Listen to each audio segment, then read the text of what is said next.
you have nothing to hide, then you have nothing to hide.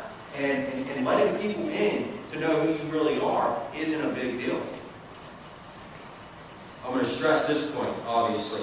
Email, email, email. Anybody that's on my email list gets at least one email a week. And that's so important for me. I need to stay in front of people. I really need to stay in front of people. I provide both content and product.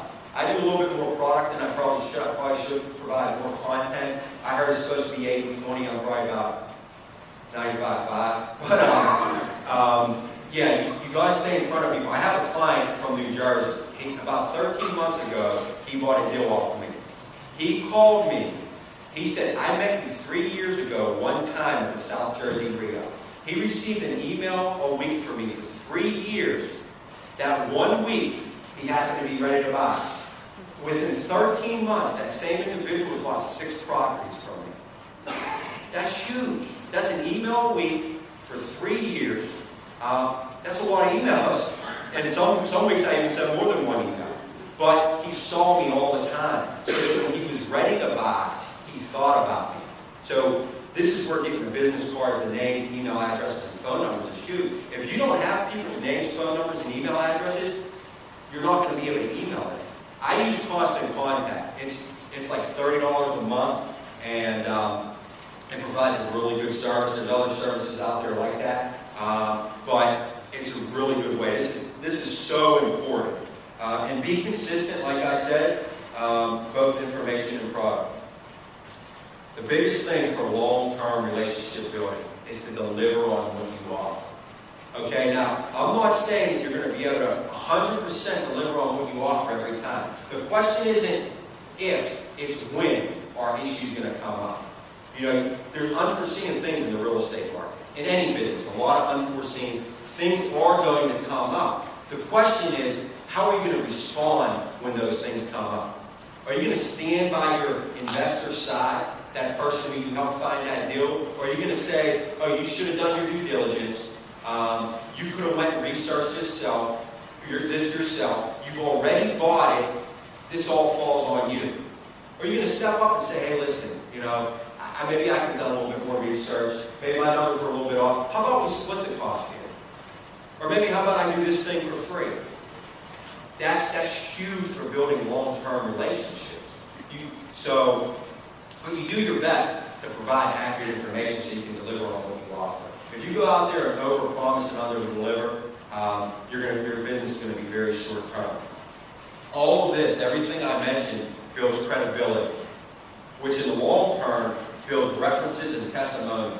There's no better relationship. There's no better way to build a relationship with a new client. I can say a million things to that person, but when I say, hey, go talk to one of my previous clients, that says more than a million words I can say. When someone from Long Island can tell one of my potential investors in Long Island that they work with me, that it works, that it's successful, that I've been there for them, that I stepped up when the problems did arise, that's priceless. And that only comes from doing all the other things. You don't just all of a sudden pop up with references and testimonials. You must treat people right. I got to stress that. It has to be where your heart is. And if your heart is not to build relationships, to change neighborhoods, to provide good homes for good people, then you should probably get out of this business right now. If your main goal is just to get rich, you're going to have a really hard time getting there, because you're going to try to run over a lot of people in the process, and it's all going to come back to you. So here's 2 deals, actually, the one I have here tonight. And I would like to call up my man Albert Wu, and I'm going to pitch the deal to you, Albert. Okay. Come on up. Okay, so Al's a new investor.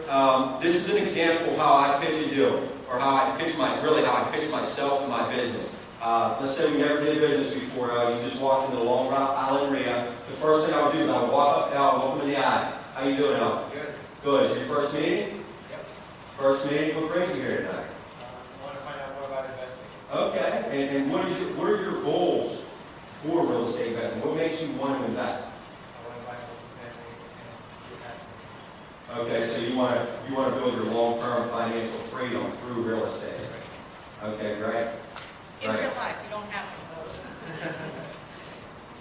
Elle is actually currently doing.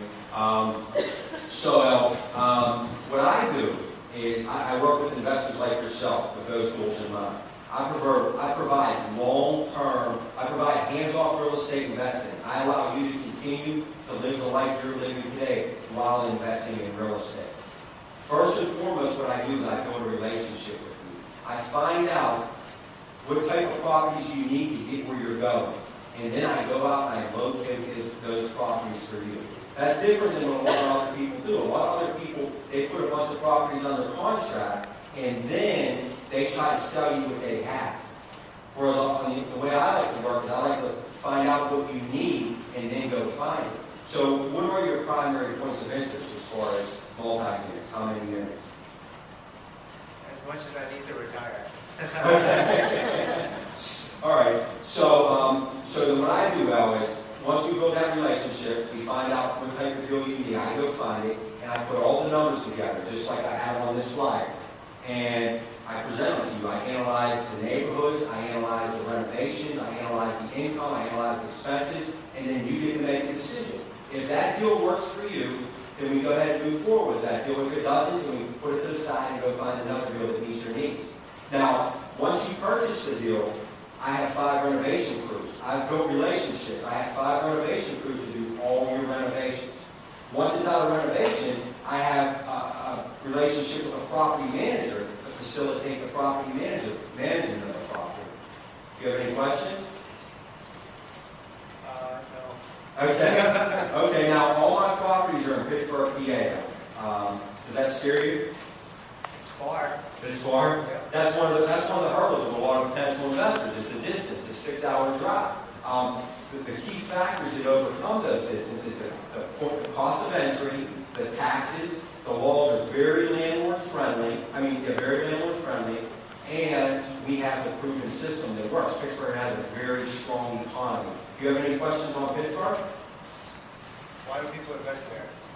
People invest there because the properties in Pittsburgh provide anywhere from a 14 to 20% return on your investment. This particular deal has a 19.3% return on your money. Whereas, if you're looking for properties in New York or some of these more expensive areas that I go to, it's harder to cash flow because the high cost of entry and the high taxes. It's still possible, and I know you do it. But our deals also help people who are maybe blue-collar workers who don't have as much capital to invest in this type of area. They're able to get in the properties for, a single family for $54,000 or a duplex for $82,000. Sounds good. All right, thanks, Al. Thank you. All right, to know more about what was going on with him before I started talking about the property. If you go straight to the property, you're showing that person that, the relationship really doesn't matter. I just want to sell you more property. Does anybody have any questions? All right, thank you very much.